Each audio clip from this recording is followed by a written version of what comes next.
Hey everyone, welcome back to Engelbard. Today I'm switching things up quite a bit. I've invited my friend Jeff along to talk about a little project that he's been working on recently. I know it's not exactly going to be a huge surprise since you've seen the title of the video, you've seen the thumbnail. I think you've got a pretty good idea about what to expect here. So anyway, Jeff has worked on a little arcade project involving a second revision 1-up Arcade Countercade Galaga unit. So, without further ado, we'll just jump right into it. Alright, so here is my friend Jeff, who you may know as the creator of my opening animation that you see pretty much before every video from the last few months. Say hi, Jeff. Hi, Jeff. Amazing. Anyway, Jeff is here today because he has a thing for arcade cabinets. He's got a whole bunch of them in his house, ranging from full-size cabinets to little cabinets, and he decided to undertake a new project. Want to tell us about that a little bit?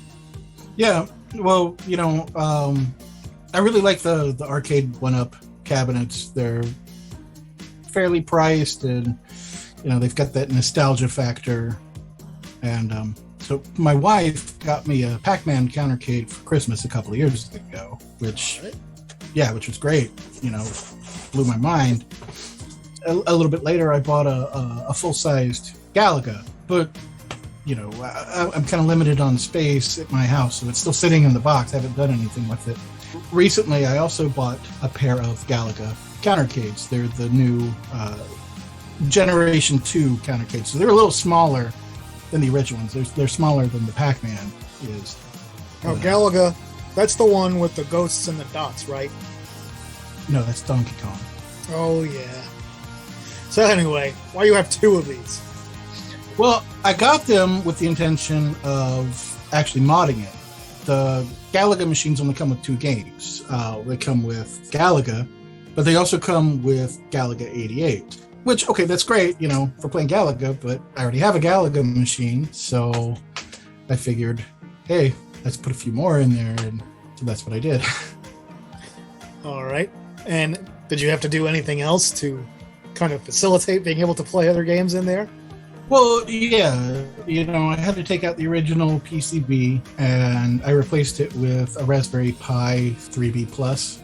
Okay. And I wasn't content to stop there because, Galaga's only got the one button. That's great for, a lot of old games. Pac-Man, no buttons. Donkey Kong, just one button. But there's a lot of other games. More than one button? Yeah, there's a lot of other games. I don't think I've ever seen any. They exist, yeah. Technology. It's on the mark, man. But, so I wanted to replace the deck, too. And so I added a 3-button deck, changed out the joystick, swapped out the ball joystick for a bat joystick. And, it came out pretty good, I think. You want to take a look at it? Sure, let's take a look and see how things develop from start to finish on there. Okay, this is my Gen 2 Countercade. As you can see, it's a little smaller than the normal ones. With the ball-style joystick and single fire button because it's Galaga. Player 1, player 2 on the side. Volume, power. That nice, plexiglass cover. I kind of wish that I had one on the final, but I don't. And this is completely stock right now. This is how it arrived when you got it. You haven't made any changes. Yeah, it's completely stock. I haven't even fiddled with it. All right. No prep, no nothing. Okay, this is what it looks like inside. As you see, it's mostly air. That's the PCB on the back. It's connected to the monitor with ribbon cable. Those are the joystick, buttons, speaker coming out of it, and that's power. So first thing to do, boom, pull the power. I find it easier to just cut the wires. Okay, the back plate's off. That's the PCB itself. Everything's unplugged. That's the ribbon cable coming from the monitor right there.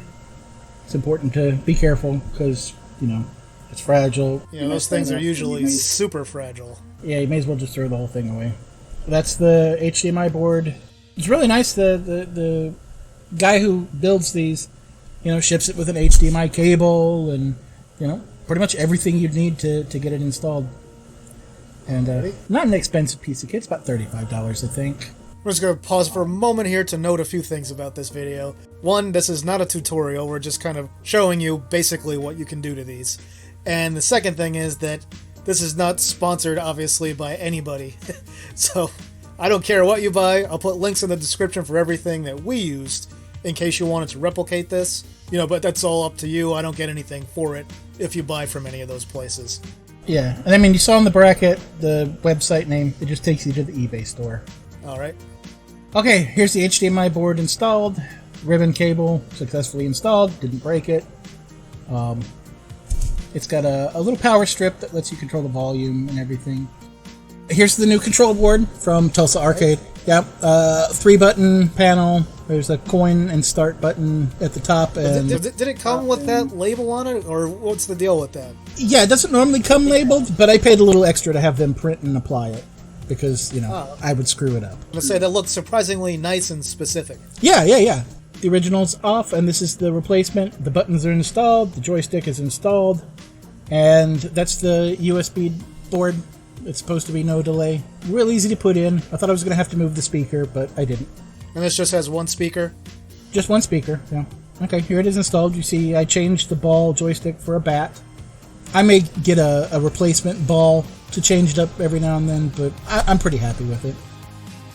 That's how the USB board sits, and then it just connects to the Pi when I put it in with a simple USB connection. Here's the Pi hooked up. I've got HDMI running from the board. I've got, there's a power cable coming from the board. Just two power devices, Why'd you put the Pi in a case instead of just mounting it? Because it looks better and handles with heat. Okay, there's a small 3-port power strip in there. It's also got USB, so I've got the Pi hooked up through a plug and the HDMI board hooked up with, USB. But the problem is that power strip won't fit through the hole in the back, obviously. Look. The power strip or the cord? Well, the cord. Genius. So I'm going to have to cut a notch in it. All right. Real simple. It's not very big, and it's just press boards. I'm just going to take my Dremel. I'm going to use a Dremel, huh? Yeah. Let's take a look at what happens with that Dremel when you use it. Huh? Oh, don't show this part. Why not? This is the best part. Oh my god, is your hand all right? Yeah, it's just fine. See? All right, so what you as the viewer don't know is that my buddy Jeff here works on movie effects and things like that for a living. Yep. Available for hire, blood and guts, you name it. Anything you want. All right. So let's go ahead and get on with the build then. So here it is, all assembled. It's got power. What's wrong with the screen? Why is it upside down? How are you planning to play this thing? Because I put it in upside down because I play it because my head's upside down and that's the only way I could see it. You've gone all upside down face. This whole situation has just turned his whole life upside down face.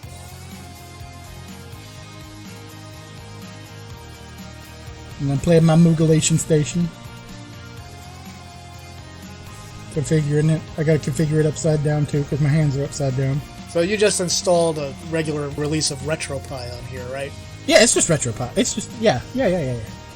Simple RetroPie. The emulation station front end. You had never used, any Raspberry Pi nor RetroPie before, right? No. Nothing like this. This is, never touched a Pi. How have you gone through life this long without ever touching a Pi?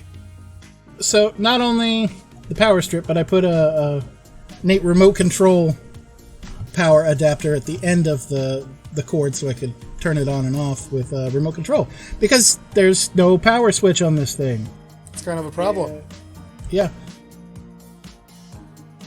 So you saw the Arcade1up logo. I put that in there. And then this is just, RetroPie with the emulation station front end. And you can install any themes or anything you want on here. It's just normal RetroPie. Yeah. All arcade specific though. There's no consoles or anything else on here because I didn't want it. It's an arcade cabinet. It's supposed to play arcade games. Well, it's really what it's built for with a vertically oriented display anyway. Yeah, and all the games on here are vertical. I could have put horizontal games on here and played with the squished screen, but...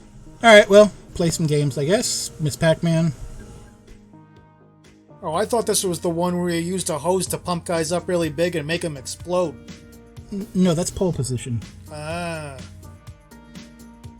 But anyway, as you can see, it runs full speed. There's no flicker, there's no tearing. The viewing angle on the stock monitor isn't great. And you are still using the stock monitor, yes? Yes, I am still using the stock monitor. It should be possible to replace it. You'd have to do a lot more tinkering with the frame than I was willing to do, so I just went with stock.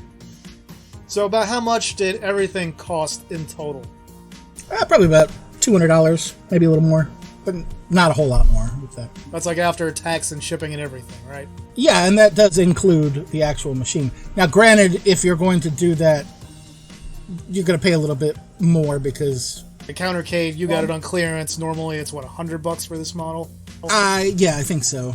This was Walmart. You know, I bought this from Walmart, and yeah, they sold out pretty quickly. But I managed to snag a pair of them. And, here's one of my favorites, Hubert. You know, it's really been a long time since I've played this on an arcade machine, so... I can tell. Did what everybody does the first time they play Hubert and jumped right off the board. Well, no, you managed to jump on one cube before you did that, so great job. Oh, yeah. Eat it, Coily. His name's Coily. Nice. I've been calling him Crandall. The audio on this is great. Sorry I didn't really capture it here, but it's nice and loud. It's very bassy, so, yeah. All right, let me just turn it off. Oop. Don't do that. You're supposed to go and do the normal safe shutdown on these. If you don't, you could end up corrupting your memory card, sometimes so badly that you can't use it ever again unless you get involved with partition software on a computer to really go in and fix it. Yeah, so it's fun. I'm very happy with it. I'm very happy with how it turned out. You know, I've got my Pac-Man Countercade sitting right next to it, and I will probably never turn that one on again. Since this is powered by a Raspberry Pi 3B Plus, I mean, pretty much all of the 16-bit and below arcade games are going to run full speed with maybe a few specific exceptions. Did you find that you ran into any limitations with this? In terms of performance, no. Everything seems to be running just fine full speed. But for games with special controllers, you know, things like Centipede, Tron, Icar Warrior, stuff like that, they're not easy. You can set up buttons to, you know, serve the function. Instead of a trackball, you can use a joystick and Centipede. But generally speaking, it's not a perfect experience. Now, Tulsa Arcade does make a 6-button version of this control deck, so there's that option. Plus, if you're handy with tools, you could probably figure out a way to fit, you know, a joystick and a spinner, or however many buttons you want on your own deck. But I just went with the pre-made option for literally everything, and I'm very happy with how it is. So generally, if you want more control options, and you haven't bought this yet, you'd recommend just picking up the 6-button version of the deck. Otherwise, if you've already got the 3 and you've been using it for a while, but you want to access those extra games, then you would say, hey, if you know what you're doing, just drill some holes, get some extra equipment, you know, and hook that stuff up. Yeah, because honestly, the reason why I got this is for the much older games, and most of those only had 1 or 2 buttons. Sometimes 0. Yeah.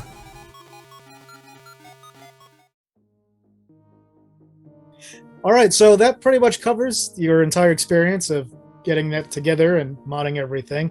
So what did you think about doing it as a project just in general? Well, I mean, it was fun. It's nothing like, you know, it's nothing like anything I've ever done before. So, you know, starting out with the Countercade out of the box and then ending up with this, you know, arcade beast was very fulfilling. It was very satisfying. Yeah. I'm so glad I did it. And I look forward to doing another one. Did you have a lot of experience with putting things like this together before you got, you know, all these parts? No, nothing like this. You know, I've built PCs and stuff like that, but I've never worked with, like, you know, the Raspberry Pis or, you know, hooking up all the buttons and stuff that went into this. So you'd say you're probably somewhere on the scale between beginner and intermediate for a project like this. Yeah. I mean, you know, I ran into a few stumbling blocks, but nothing I couldn't get past. But, you know, somebody who really knows what they're doing wouldn't have hit those stumbles. All right, so any final thoughts on this whole experience? Yeah, there's almost 900 games on that thing now, and most of them suck. Yeah. I mean, really, if we look at the ratio of bad arcade games to good ones, I think people will be really surprised at what that number is. It's because we all remember the good ones, and most people kind of forget the bad ones unless they're really bad. Yeah, I mean, the good ones are still good. You know, playing Donkey Kong on this thing's great. Playing Frogger on this thing's great. Playing, Super Pac-Man on this thing is just great. But, some of these weird no-name, games that nobody recognizes, they're still crap. So. Yep. All right, so I guess that'll about wrap things up here. Thanks for sharing your experience of putting all this together with us. Yeah, thanks for having me. And now I'm going to kick you out of here and wrap things up. All right. Bye-bye. Bye. And that'll do it for this video, my retro gaming friends. If you enjoyed the video, please give it a like and share it. If you haven't yet, please subscribe to the channel for more retro gaming goodness. So tell me, have you done any of your own arcade cabinet projects? Have you just bought some Arcade1up units and just been happy with them stock? I'd love to hear about your experiences in the comments. With that, I'll say thanks for watching, and see me later.